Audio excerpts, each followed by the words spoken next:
lot of economic stabilization based on how much tofu we get out of the United States. So Right.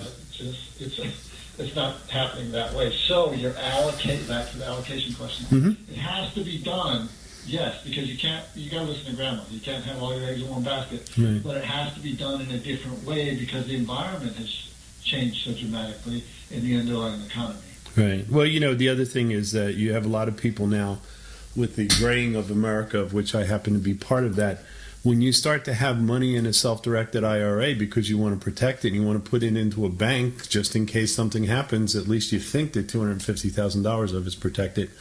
But the interest rate that you get, you got to go out 3 decimal point places to pick it up. I mean, that's absolutely right. It's like you're almost like losing money because you're putting it there, but you're only putting it there because it's safe. And then the question is, okay, how long can you put up with that?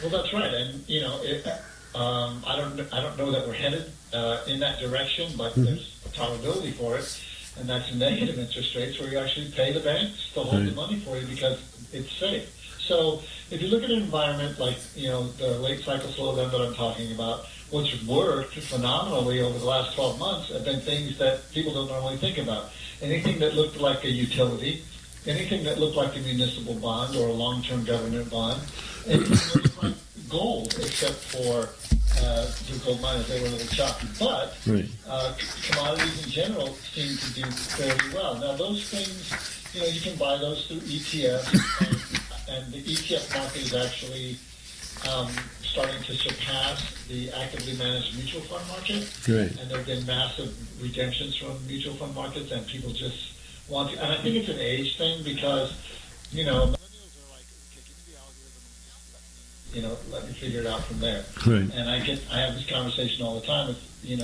the younger clients, and I'm like, well, if you want to do it on your own, that's fine, but I don't know any algorithm that's going to help you with your estate planning or, your asset protection strategy. So you might need somebody to talk to, even though you want to go with these passively managed funds, which are just fine. Right. And the way that the assets that I just mentioned could be easily handled in the last 12 months were through ETFs. So you still have to think about asset allocation. You still have to think about not having everything in one place. But you have to think of it a little bit differently, actually quite a bit differently than we did, since certainly since the 70s, so over the last 40 years. Well, one of the things I also want to sort of specify now, because I know you agree with it because it's in your book, anything that we're talking about right now is not meant to be any recommendation of something that you should do. If there's something that's of interest, you talk to a financial advisor about it. I can't make any recommendations. They'll throw me in jail. Of course. But, some people misinterpret it. Yeah, people misinterpret what it is. It's kind of like, oh, no, it's financial advice. And the reason I said that was given... Yeah, sorry. Actually, anytime you have a book, I have a book, and in it I had to put all kinds of things to just make sure that the FTC didn't come down and sort of find me. I think my first page after the title is giant disclaimer says, don't do anything that I say to do in this book. Yes, it's that's what I was just reading from. But because one of the things I wanted to ask you is that now that you think that there's this looming things that are going to happen, what are some areas that people should consider? Well, here's the thing. You have to get a sort of a rock-solid plan in place in order to take your mind off of this notion that you're going to get rich in the stock market. Right. Okay, it's a good tool. It's an excellent tool. But when it has the ebbs and flows of a normal economic cycle, you want to be positioned for that, and you want to be positioned for it in a very smart and strategic way.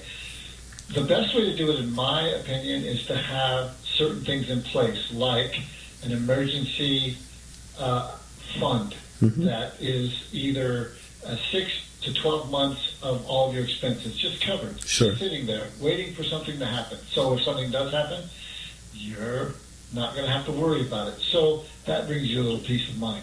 Having a rock solid, and this is particularly important for people with families.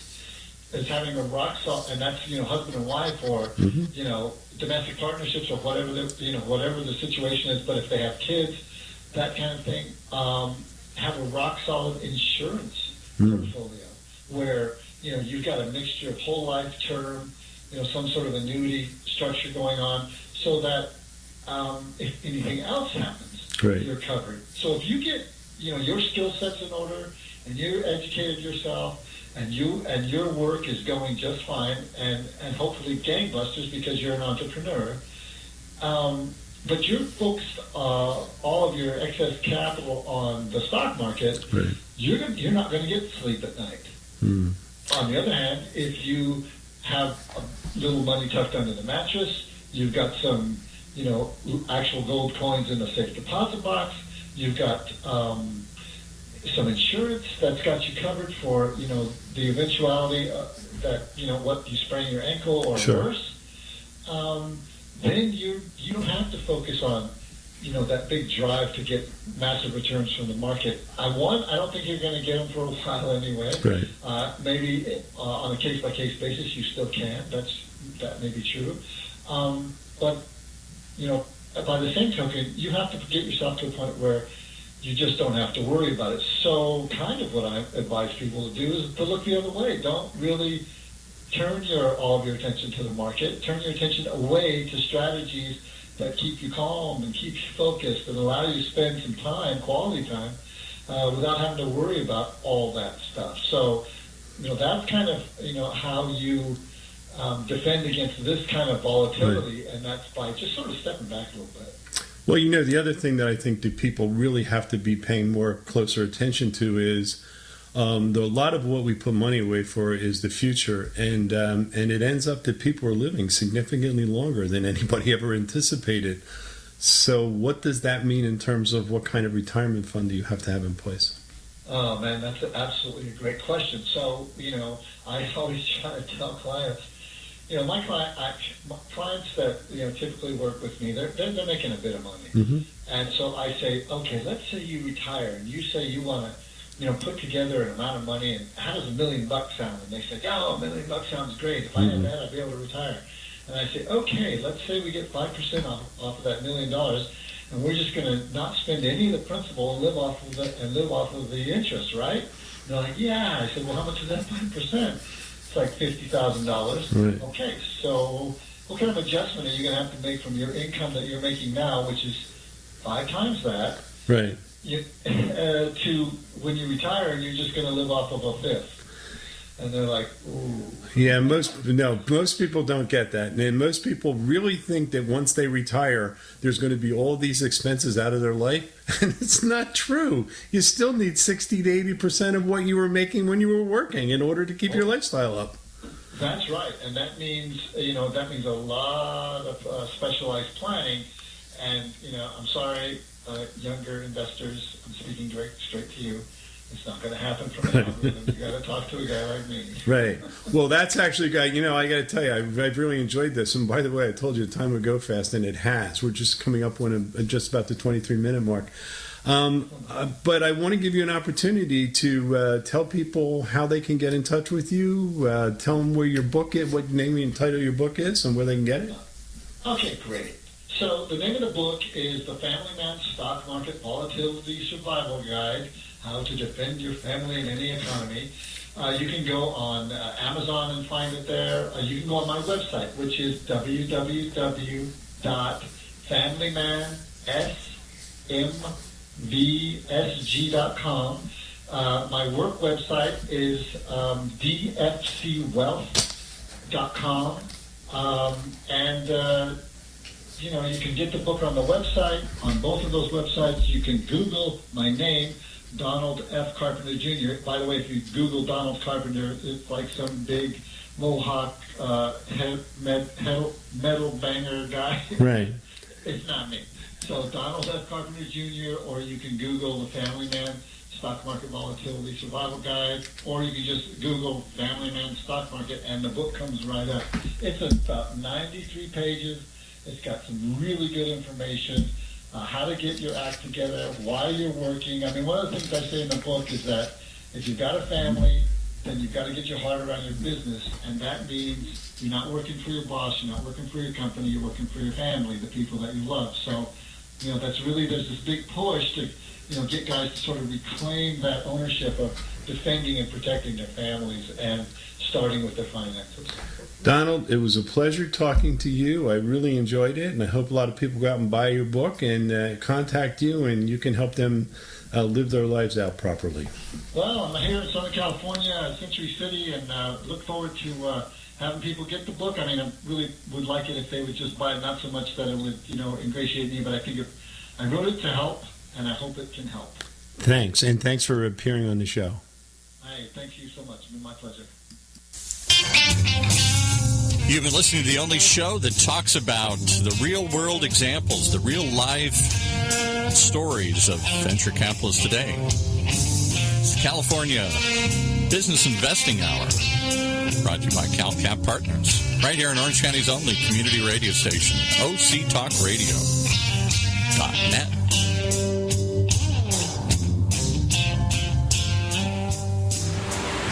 I'm on the observation deck of the Empire State Building to demonstrate how much material Waste Management recycles. As North America's largest residential recycler, last year alone, Waste Management recycled 12.9 million tons. How much is that? Let's do the math. Carry the 6. It's enough to fill this building more than 27 times. With experience like that, we're bound to have a program that can help your business recycle. Talk to Waste Management or visit thinkgreen.com. Do you want a free analysis of your inbound marketing? Do you want it in 30 seconds or less? Then check out Marketing Grader, the free marketing tool from HubSpot. It's simple. Just go to marketinggrader.com, enter the URL that you want to analyze, and Marketing Grader will instantly give you a detailed report grading your lead generation, mobile marketing, social media, competitive benchmarking, and more. It's simple, it's powerful, and it's free. marketinggrader.com. Welcome to Women Kicking Glass, the only radio show on OC Talk Radio dedicated to empowering women to be the best leaders they can be in any endeavor they choose. Patty Grimm is our host and interviews top women in a variety of fields to help women grow, learn, and lean in together. Patty has over 25 years of experience in primarily male-dominated fields in senior-level management positions. Patty is the owner of Advantage Training Limited, an organizational leadership team training company.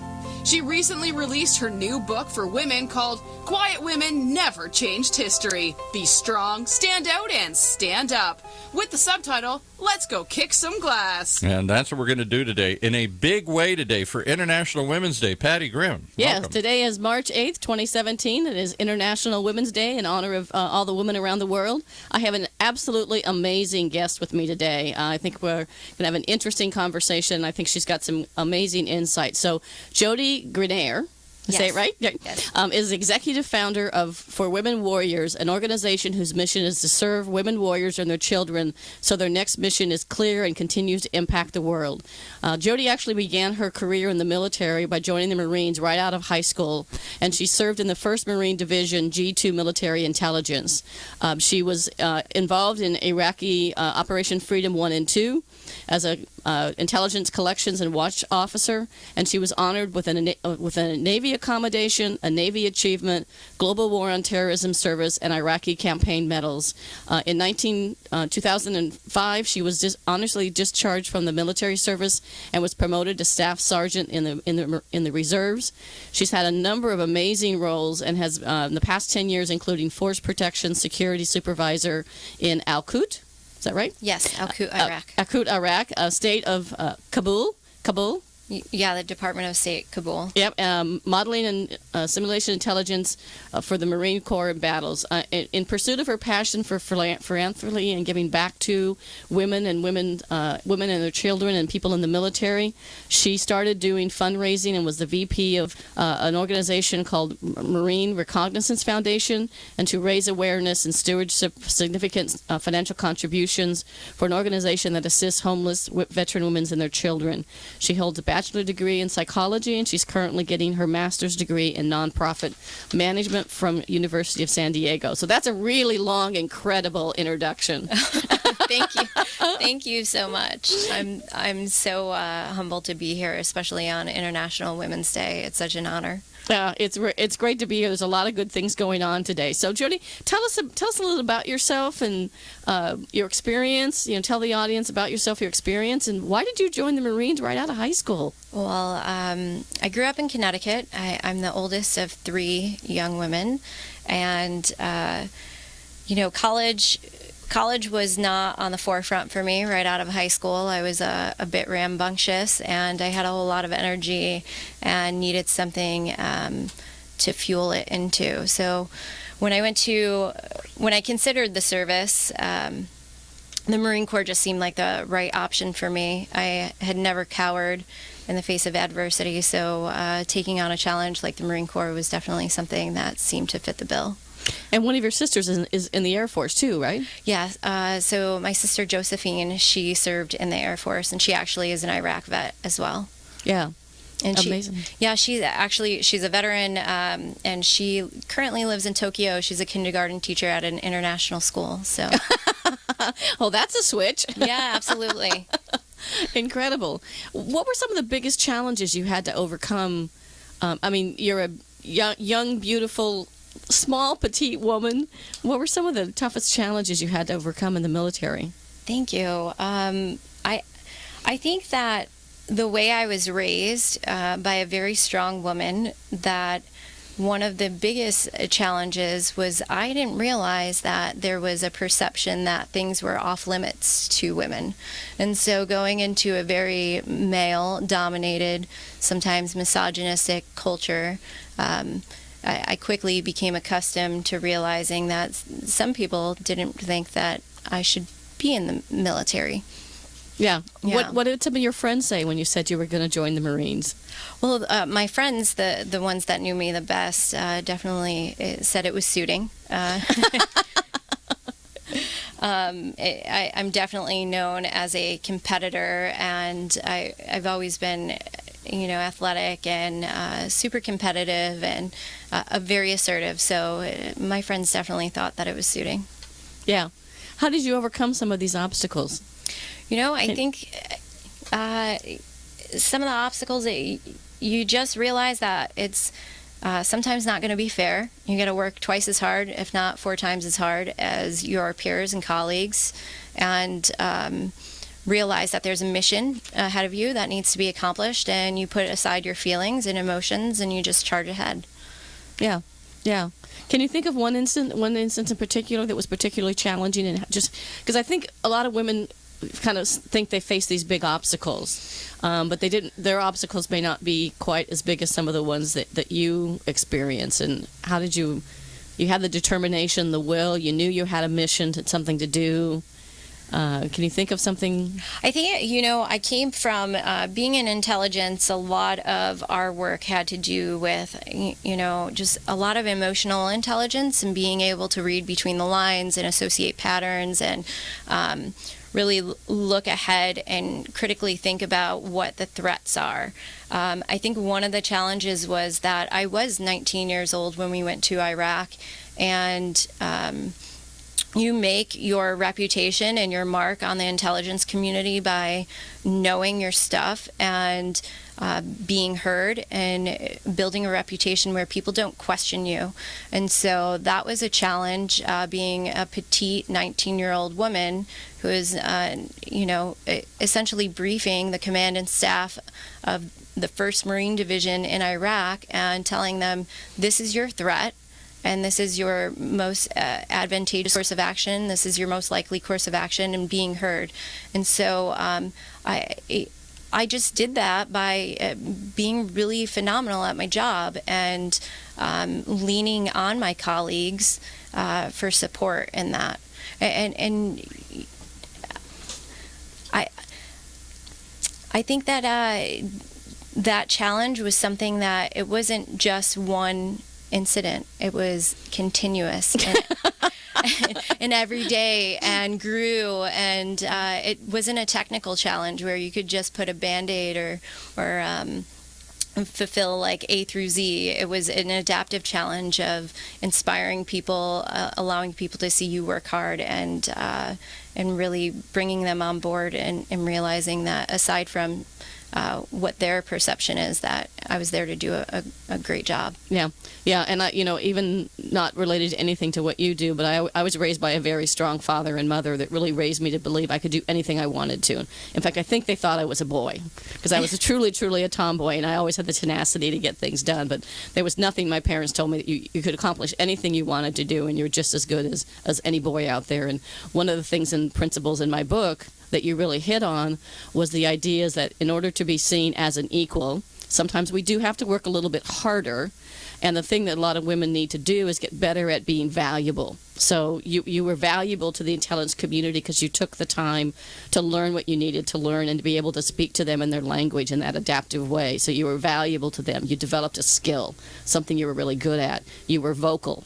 Absolutely. And you were definitely visible. Yes. I can just see this even height difference between you and a commander, and you telling him what he needs to do on a mission or on something that's going on. I would love to have seen a picture of this. There's actually I served under a prestigious Colonel Bristol, who went on to run a reconnaissance battalion out of Okinawa, but he himself ran the Marine Corps martial arts program, and so he towered me at probably 6'2".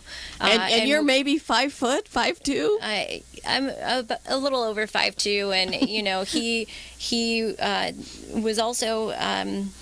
I probably weighed like 280, and side by side, yeah, we looked like Danny DeVito and Arnold Schwarzenegger.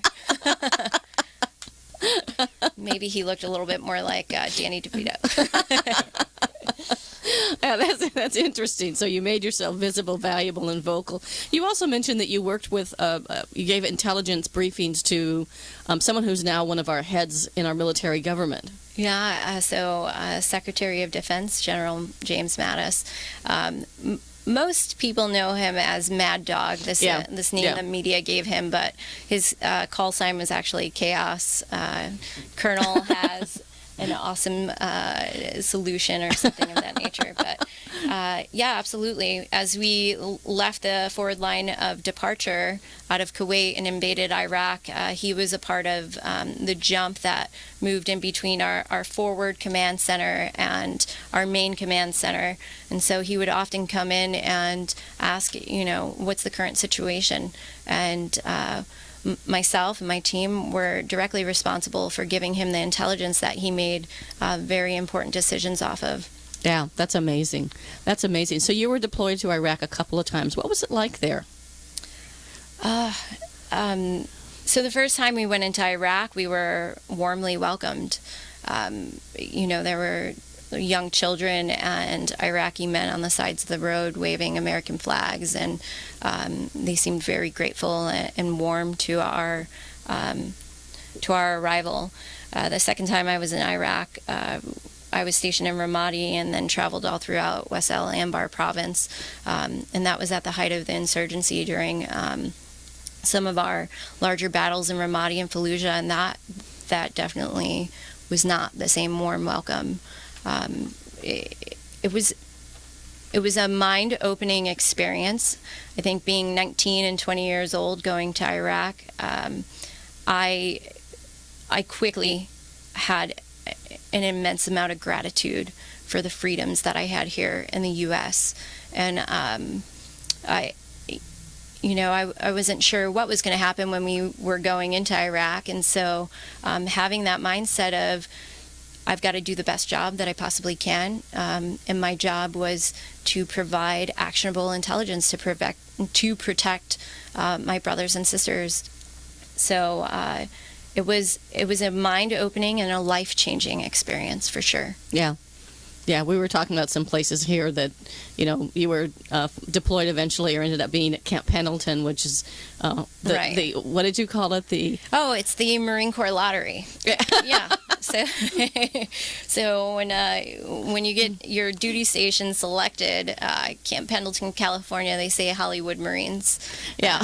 It's a little bit better than Lejeune or some other places that the Marine Corps has. Yeah, we were talking because as a child I lived in Barstow, California back in the mid to late 60s, probably the early 60s, when Barstow, California is in the middle of nowhere. The only thing at that time was the McDonald's restaurant, which was halfway between Los Angeles and Vegas, and everybody stopped for gas and to go to the McDonald's. We had to drive all the way to San Bernardino, which was 70 miles away, to get school clothes every year. And oh, wow. And there's a base out there in 29 Palms that's, you said, was worse than being in Iraq. Yeah, absolutely. Absolutely. Nothing against 29 Palms. I'm sorry if you're listening. No, they have they facilitate some amazing training up there, and some of the best Marines out of the Marine Corps come from 29 Palms because they have nothing other to do than train and really focus on being awesome Marines. Yeah. It's in the middle of the desert and there's nothing out there. Exactly. So how was your transition back to private life? You're out of the service at 23, 24? Oh, I exited the service when I was 22 and turned 23, like within a month afterwards. Right. So I had spent 5 years in the Marine Corps. I went in right after high school, literally 4 days after I graduated high school. I went into the Marine Corps. So when I transitioned, I kind of, there weren't a whole lot of nonprofits, or even the word transition wasn't this buzzword that it is now. So I didn't necessarily have a plan. My plan was if you don't succeed on the outside, you could always go back in the Marine Corps. That's your fallback. And so, that's your safety net. Yeah, that's your safety net. You could go back in. And I got out and I started school at a community college back in Connecticut, and I worked as a bartender and a waitress. And, I quickly became frustrated, as I think many veterans become in their transition of, you have a certain set of skills and a certain set of responsibilities, or you've had so much responsibility thrown on you at such a young age that when you transition and you're doing something so below your skill level that you start to question your identity, your purpose. Are you making an impact? Telling someone that night's specials of, Alfredo chicken or something of that nature was nothing compared to, you want to stay away from this area of Ramadi, or, we're receiving reports that we're going to get attacked on this date and this time. It really puts things in perspective. And I was frustrated with that. I was frustrated, and I knew that internally that I had this burning desire and fire in me to do so much more, but I just struggled a little bit. Luckily, I did come from the intelligence community, so I had a top secret security clearance, and I was able to apply those skills to go right back into working for the government. So my transition was not necessarily a full transition into the civilian sector. Within a year, I went back to working for the government. Okay.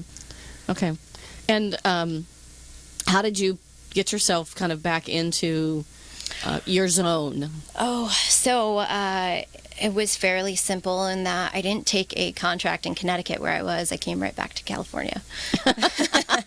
So I came right back to Camp Pendleton. I was able to wear my hair down for a change. But I took a job at the Space and Naval Warfare Center down in San Diego, SPA War, and I did curriculum development. So I was, for lack of better terms, just a little geek on a computer, creating some curriculum for a software program. And then from there, I transitioned into a position at Camp Pendleton where I trained Marines that were going back to Iraq. And I trained them in biometrics, collecting biometric and forensic information to basically secure areas that they were working in within Iraq. I know you're going the nonprofit route, and as you were talking, I was just thinking, did you ever consider a career in the law enforcement or anything? And was that something that you even thought about? I think initially that was something that my parents had talked about, because me moving back home wasn't their idea of You didn't want a to be in transition. Connecticut. Yeah, I didn't want to be there. They didn't want me there either. They're like, wait, what do you mean you went away for 5 years and now you're home? And they're like, you should probably apply to the state police. And that just did not appeal to me. Yeah. I think that I had gotten over the structure and rank structure, and I wanted something a little bit more fluid or liberal. Mm-hmm. But I had that when I had that, and then I also had this purpose again, because I was training Marines. Mm-hmm. Though I wasn't going back to deploy, I was training them. I was training them and preparing them, and I was still impacting our national security. Yeah. Yeah, so a real sense of purpose, what's really critical to you. Absolutely. What did the military teach you that you sort of apply today? Always mission accomplishment. Always. If it's one thing, you pick the most important thing that you have to do of the day and you get it done. And then aside from that, I think it's really taking care of the people around you. That's one thing that I think the civilian sector, civilian space, it's not as easy for them to look at their employees as maybe family, because people go to work from 9 to 5 and everyone has their own lives. But in the military, 24/7, these are your brothers and your sisters, and you're in it together. So I really try to get to know my employees, my staff, my volunteers, my interns, not just on what their assets are and how they contribute, but also on a personal level of really taking care of them. You take care of your people, and they'll take care of you. I think a lot of business executives, men and women, could learn from that, because I think in today's environment, we've got a lot of the workforce is women and millennials, and what women and millennials are both looking for in the workplace is a sense of purpose, a mission that means something and that matters and that contributes to the good of the whole. And you want to engage your employees, not just their minds, but you want to engage their brains and their hearts. Absolutely.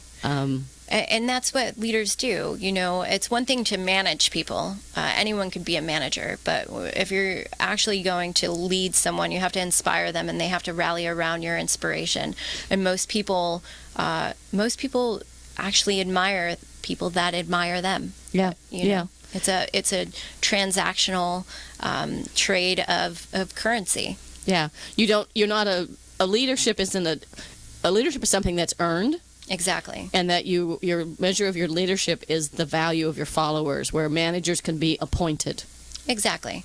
Yeah. It's the difference between authority and inspiration. Yeah. Yeah. So how do you see the difference between a manager and a leader, kind of as we're on this topic?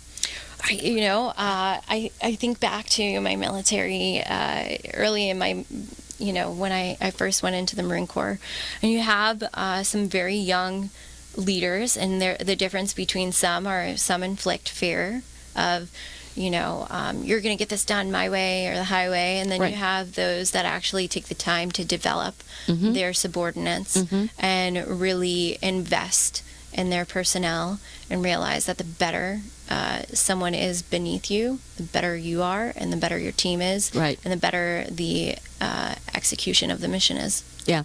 Yeah. It's interesting, because if you even look up what the words mean, the word manage means hands-on. The Latin word means hands-on, and the word lead means determine a course of a ship. So you sort of determine the course of a ship, and you inspire people. Where managers delegate, leaders inspire. I like that.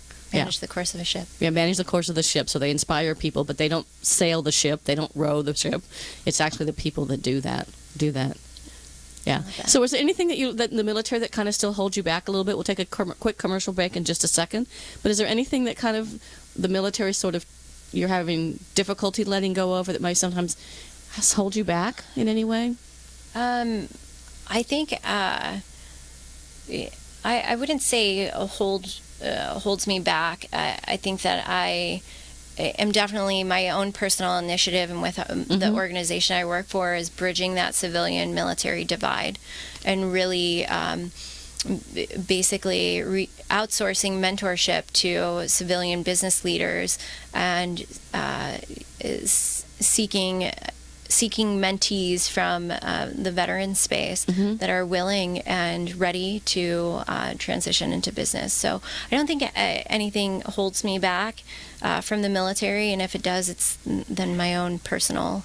Yeah, you're so strong, determined, and so focused on accomplishing the mission and getting it done. You have the tenacity to do what you need to do. Right. I like to source Gary Vee sometimes. I watch, I'm not sure if you're familiar with him, but, you double down on your strengths and you Absolutely. Outsource your weakness. So Absolutely. That's another principle in the book. Know your strengths. Yeah. So double down on your strengths and your weakness. Find someone that can help you out with it. Yeah. Absolutely perfect. All right, we'll take a quick commercial break, and we'll come back and we'll start to talk about your nonprofit and all the amazing work you're doing to help women warriors and their children, and some of the things about how people can help and how we could work with the military better. So awesome. Thanks. Thank you. Imagine what it would feel like to lose everything. Your job, your home, your family, your dignity. This has happened to thousands of the men, women, veterans, and young adults we serve at Working Wardrobes. What do we do to help? We provide career development services, life skills workshops, job skills training. We provide the perfect interview outfit, and we get clients placed in jobs. Call Working Wardrobes, 714-210-2460. Donate, volunteer, invest, hire.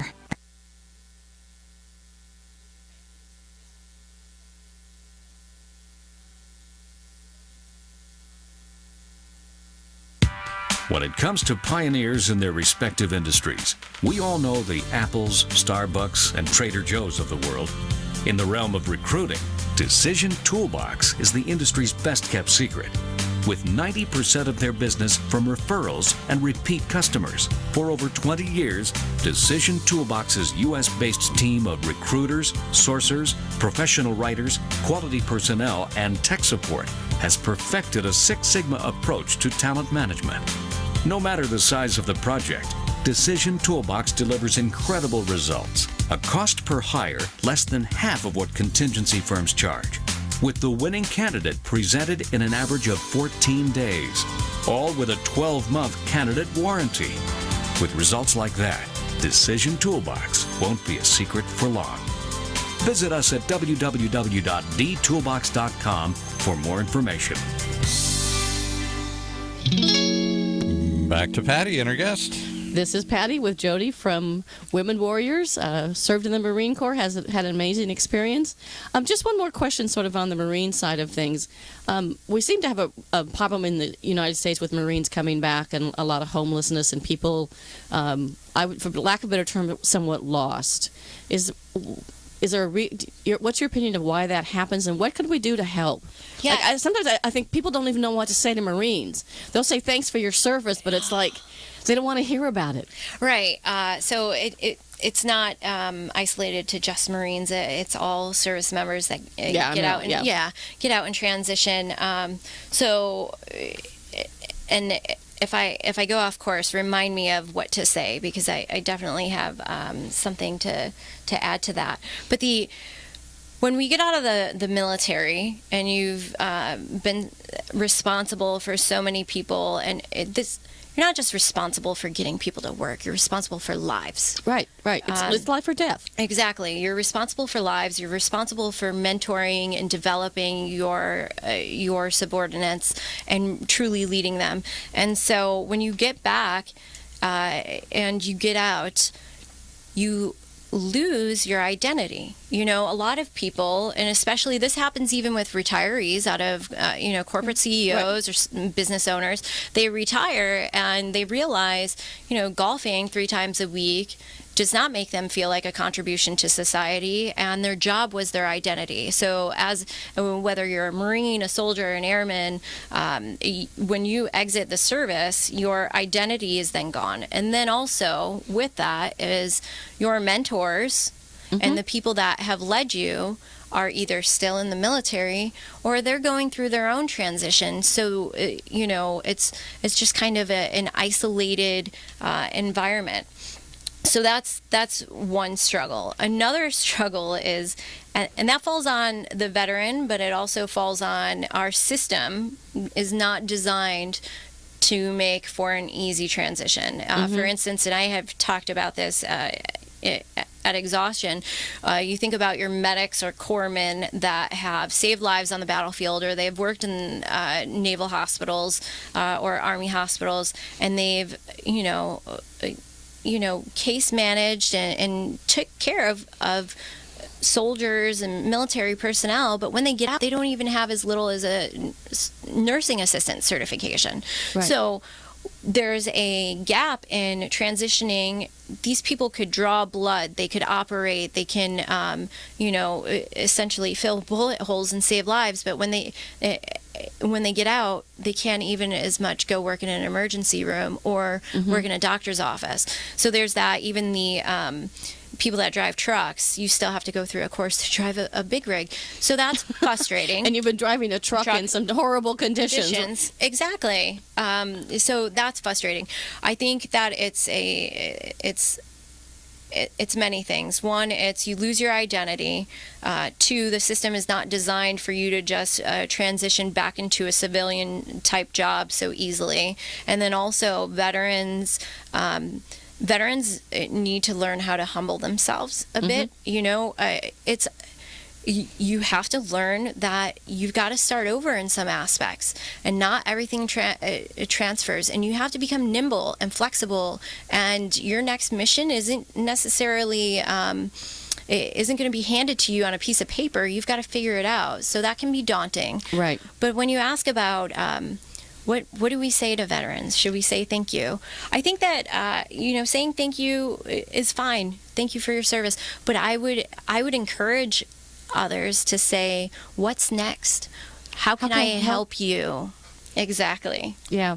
I was telling Jodie that I've been involved in the Dana Point 5th Marine Regiment volunteer group, and we do a lot of things. Like we go down at Christmas time. 410 of the men and women from the service came back from overseas, and so we had a huge Christmas party. We had truckloads of clothes that were donated. We had so many toys. The kids were going home with black trash bags, like garbage trash bags full of toys, and we had a Santa. It was pouring rain, and we were in mud boots up to our knees, and we're sitting here serving them and giving them clothes and food and a wonderful welcome back, and they're saying, well, thank you so much, and is this really free, and can I really have this? And they were asking for permission as we're handing out stuff for free, and so it's really incredible. In fact, my husband's going to be down at Camp Pendleton on Friday doing judging the track and field for the Wounded Warriors that are part of Dana Point. So that's so awesome. It's amazing. In fact, I have my Pride of the Year. I was Rookie of the Year volunteer for the Dana Point 5th Marine. How awesome. Congratulations to you. That's so amazing. I have a beautiful plaque in the middle of my living room. Can I just say thank you? Thank you and your husband for continuing for serving our active duty military and our veterans. Like that's amazing. And I think that we need, as a community, to do more of that, so there's not such a civilian military divide. And it doesn't necessarily have to be it doesn't have to be so overwhelming. We're giving you things, just having conversations and trading experience and wisdom. There's so much for the business sector to learn from the military, and there's so much the military can learn from the civilian sector. It's interesting because at one point years ago I was doing leadership training at the Los Angeles Times, and I was training the truck drivers, the press people. So it wasn't the writers and editors, either the people that made the paper and delivered the paper. And one of the gentlemen came up to me. He'd been in my management class, and we were going through 7 management courses, and he hands me this big binder and puts it on my desk and says, this is how I learned about leadership. And it was the U.S. Marine Corps Leadership Training Manual. That's awesome. And I read it, and he was right. It was absolutely a lot of things we learned. In fact, I talk even in my book about after-action reviews, which came from the military. Yes. That when something goes well or doesn't go well, you sit down and say, what happened? Why did it happen? What did we learn from it? Your lessons learned, and move on, and you try to move forward and not repeat them. Absolutely. Good. Well, you're getting your master's degree in nonprofit leadership. Yes. So what? And you're working in a nonprofit for veterans. Why are you going down that path? So after I got out of the military and went back working for the government, I ended up going to Iraq and Afghanistan contracting. When I came home from Afghanistan, actually prior to going to Iraq contracting, friends of mine, we had lost a friend in a jump accident. Ryan Pape, and his brother actually had died in a motorcycle accident a couple years prior. And so they were both Marines, and they were both with the same unit. And so we quickly realized, well, actually I didn't say we quickly realized, we know that even in training, there's a risk, whether you're jumping out of planes or you're doing combatant dives or, you're on the rifle range, there's a risk that doesn't necessarily take place in an everyday job outside of the military. So then when I returned from Afghanistan, another one of our friends had died in another jump accident. So that out of that was born a nonprofit organization, and I was asked to help them out.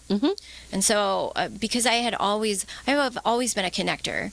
I really believe in community and bringing people together and family. And being 3,000 miles away from my own family, it just made sense that the military continued to be my family. So with that, I got involved in nonprofit, and I was working and going to school full time while I was with that nonprofit, and I eventually became the vice president of that nonprofit. And I said to myself, I love this work. It's meaningful work. I'm making an impact, but how can I impact? I outgrew that role. How do I impact my own community? Women veterans are underserved. They're very definitely true. Yeah, we're underserved. We're a forgotten community. We are not looked at with the same reverence as our brothers. And I had worked so hard for veterans that I realized that women veterans didn't have a voice. And because I had been respected by my male peers, and I had worked twice as hard, if not 3 times as hard as some of my colleagues, I said I think that this is a challenge I'm willing to accept, and so that's what brings me here today. Yeah. And so you're part of a nonprofit now, the Women Warriors. It's called the Foundation for Women Warriors. I just led them through a rebrand and name change. The name used to be Military Women in Need. The organization was founded in 1921. It started off as it started off as housing widows and mothers of fallen service members, and then over the years it started to reach out to some of our older women veterans. And as of today, we currently focus on women veterans of all ages, and we serve them through a resource and referral program. We are the #1 lead nonprofit in Southern California for women. So women come to us and we connect them with our partner agencies that provide services, mental health services, job readiness. We work with Easter Seals, the Bob Hope Veteran Service Program. And then we also do child care assistance and emergency financial assistance. So if you think about Maslow's hierarchy of needs, we meet the basic needs. And then we also provide mentorship, and we're moving towards networking events and transition events. We are the home for women veterans. We really are. And when you serve as a woman, you're around so many men that when you get out, I think the identity loss is a little bit different than our male counterparts, because you have had to have thick skin for so long, and there's just some things that you go through that aren't you need to relate to other women, and because you don't serve with many women, you don't know where to find them. So you can find them with our organization. Yeah, a good friend of mine, Eldana Lewis Fernandez, was in the Air Force, was a contract negotiator, and she talked about how even just getting out of the military and not knowing what to wear. Yes. She hired a professional branding person to tell her what her colors were, because she said, I wore combat boots and khakis and a T-shirt for 23 years, I think she was in the military. Right. And didn't know what to wear, how to do her hair, even fun. And there's so many things people can do to help. Oh, without a doubt. And I think part of that has to come from the veteran. If you're really focused on being successful, you have to put your ego aside and say that there are people that don't have the same experiences as mine, but they might have similar experiences, and they're willing to help me. And receiving help doesn't make you weak. Having someone go over your resume and talking with someone and being a little bit vulnerable and humble about your service, puts you head and shoulders above your competition, and you already have the skills. It's just being able to reach out and build your network. Yeah. You said something important, that asking for help doesn't mean that you're weak. No, you're actually weak if you don't ask for help. Yeah. You're weaker. That's awesome. Doing it alone, nobody does it alone. No one. And if you're doing it alone, you're going to burn out rather easily. Yeah.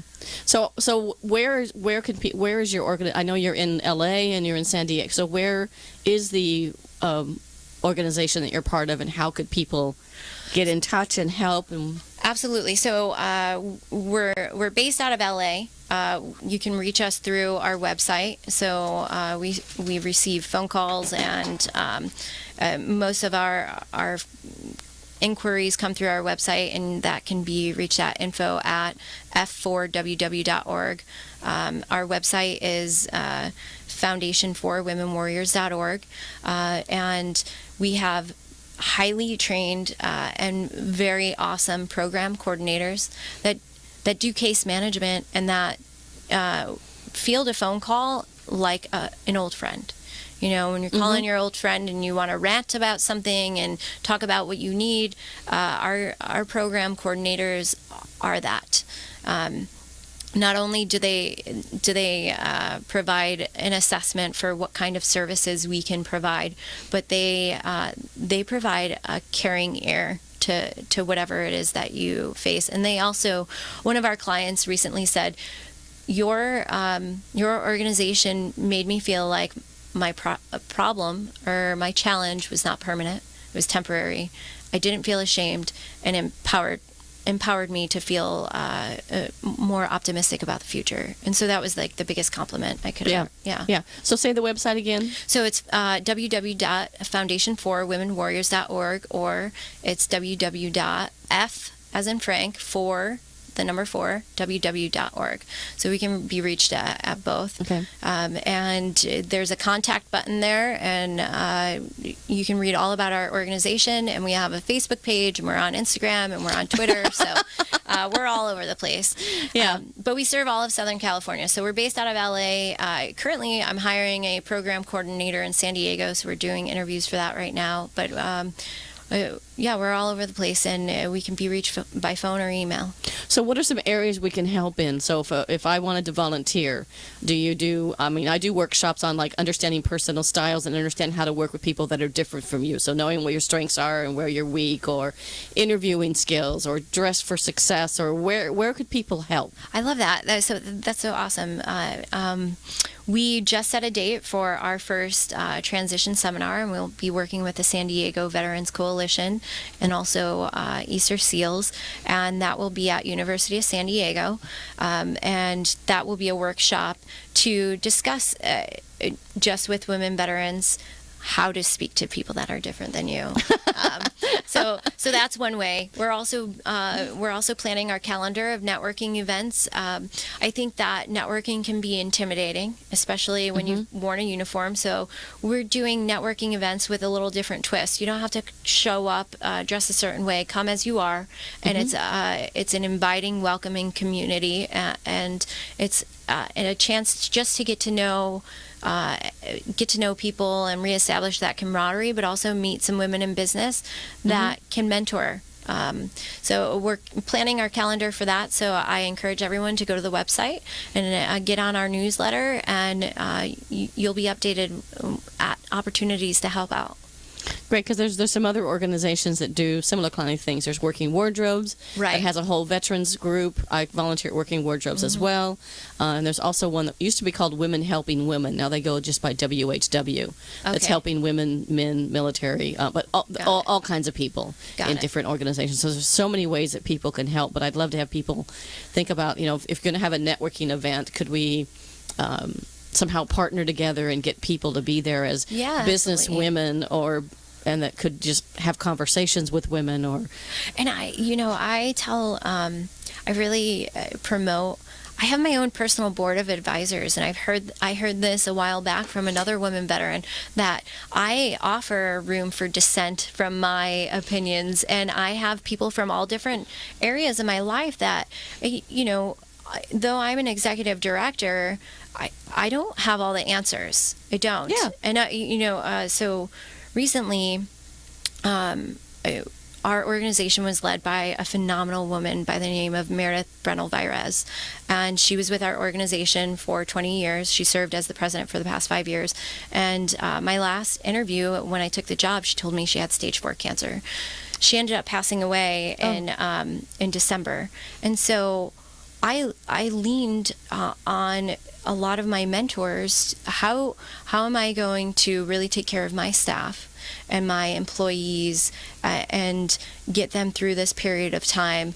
That's an adaptive challenge. That's not something that people face every day. And so I encourage veterans, get your own personal board of advisors, and they shouldn't all be veterans. Well, even things, so are there areas so that people can help? Like I know somebody that might do a workshop about doing your LinkedIn profile. Yeah, absolutely. So, like I said, we just planned our first date for June 3rd, our transition workshop, but that's just a pilot, and we'll have more opportunities in the future. So just reach out to me. Feel free to email me. You can contact me through our website, and we'll get together and figure out how we can. I always tell people, if it's something you're passionate about or feel it's your purpose, it's your gift. And when you give that gift to others, it's fulfilling to you, but it's also a blessing to the people that you bestow that upon. Yeah, and there's a lot of people in the audience that have different kinds of gifts. Absolutely. I happen to do workshops and training about how to get along with other people and how to figure out what your strengths are. And I know somebody that does how to do a powerful LinkedIn profile, or how do you do social media, and what do you put on a Facebook page versus a LinkedIn page? Exactly. Because I had this one woman came in and did a workshop to a group of us, and she showed these different LinkedIn pages where the photos that the woman had on her professional LinkedIn page were not appropriate for LinkedIn. They might have been okay on Facebook, right? But you don't put those photos on LinkedIn, because employers go to your LinkedIn site and look at what you're posting. Nobody wants to see a selfie on LinkedIn. Save that for your Instagram or your Facebook, but nobody wants to see your arm, your forearm in your picture. They just want to see how professional you appear. Yeah, they don't want to see you with a cocktail on the beach in Mexico either. Yeah, no, exactly. Maybe that's on Facebook, but definitely and not. They definitely don't want to see you in your military uniform. So if you're currently in the military, that's okay. But if you're in your transition or you're about to get out, there's plenty of organizations that'll pay for your headshots, or people that will do pro bono headshots for you. Throw in a suit and get them done professionally. Show that you're willing to transition. Yeah, there's probably an organization in almost every community that offers free or very low cost clothes and suits and training for veterans, men and women, for coming back. So, take the investment, go down to one of these places. Working Wardrobes happens to be here in Orange County. You can go into their place, and they've got beautiful clothes. In fact, I was there one day doing a workshop, and there was a dress on the wall, and I'm like, I have that dress. That's my dress. And also, too, donate. So please donate things. I mean, donate clothes, things, toys. Yeah, absolutely.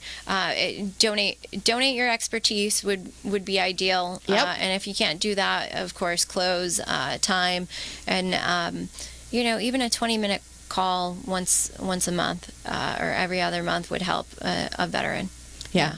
Yeah, and I like the idea of and this is advice for everybody, is have your own board of directors. Yes. People that are going to be honest with you. Yes. That will tell you the truth when you're going down the wrong path, or will say simply something to you like, that may not be your best look for this job interview. Right. That are going to tell you the truth. Especially veterans. We don't,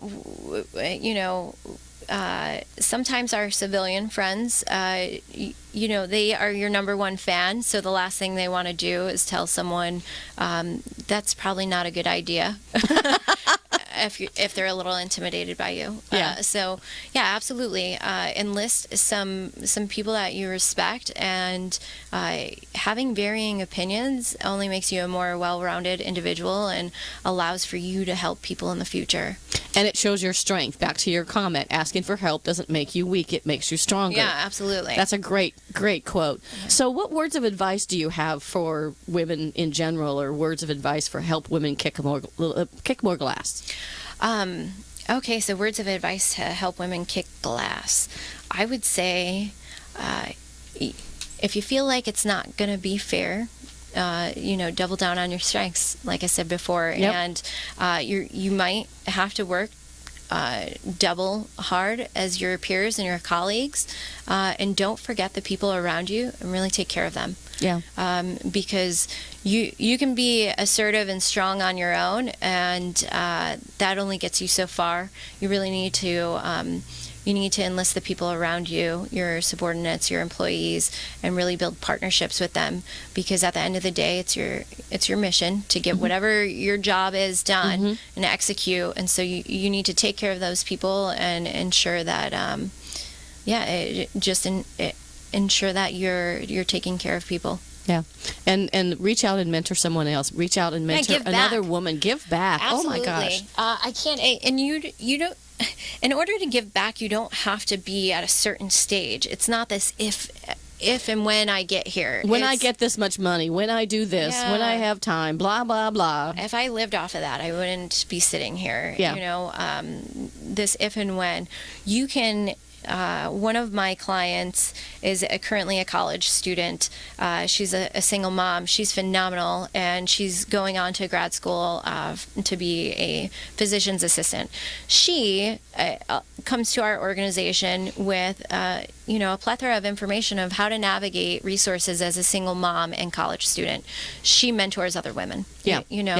Yeah. So one more time, how do we get in touch with you? And then I'll just do my closing bit and we'll wrap it up. Okay, awesome. So go to foundationforwomenwarriors.org, www.foundationforwomenwarriors.org, and you can go ahead and select contact, and you can get a hold of us that way. Okay, great.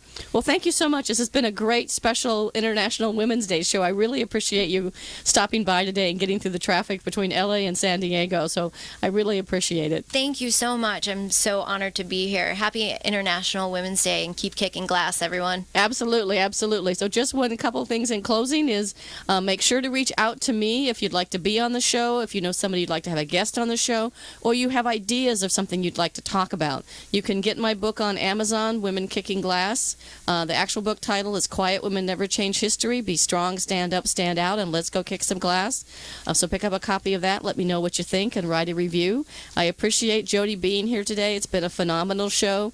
You can get in touch with me at pattygrim@live.com, and that's PATTIEGRIMM@livee.com. And thanks, Jodie. It's been a great show, and let's go kick some glass. Thank you so much, Patty. Thank you. Thanks for listening to Women Kicking Glass, the only radio show on OC Talk Radio dedicated to empowering women to be the best they can be. Listen each week or download the podcast at patty.grim.podbean.com. To reach out to Patty to schedule a speech webinar or to learn more about her leadership and team training, contact Patty at pattygrim@live.com. For more information about her company and her books. Have a kicking day.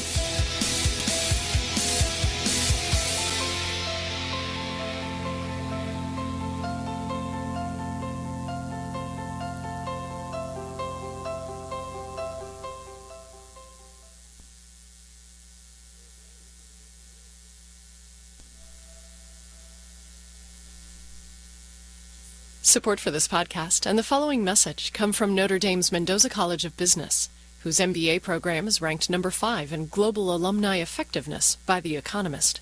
Learn about the legendary advantage of Notre Dame business at mendoza.nd.edu. Live from NPR News in Washington, I'm Jack Speer. Members of Congress are debating the Republican plan to repeal and replace the Affordable Care Act, also known as Obamacare.